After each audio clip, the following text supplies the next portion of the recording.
Mitsubishi Expander 2019. Magpapalit tayo ng transmission fluid. Tsaka ito, yan, yung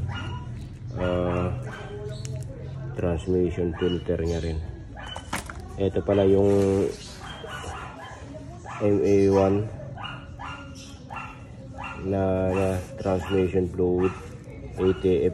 Ito nilagay ko lang siya dito sa nilagay ko lang siya dito kasi 3 liters lang yung gagamitin ko. Hindi na ako magpa-plasing. So 2.1 lang kailangan natin, sobra pa to 3 liters.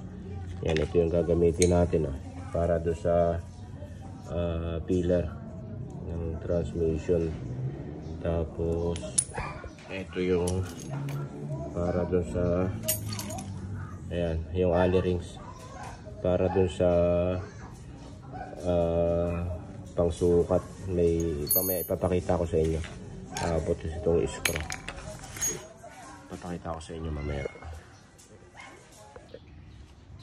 Ito guys, dito natin isasalin yung natataklo pa siya nitong itong filter.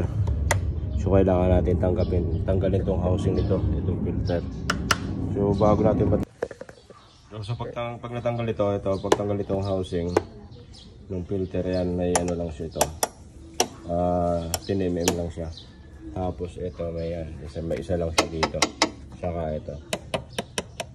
Yan. Pag natanggal to, madali na siyang matatanggal. Ito yung pinaka oil pan niya. Ito. So andito yung filter niya sa loob. Ito kailangan natin itong baklasin din, tanggalin to.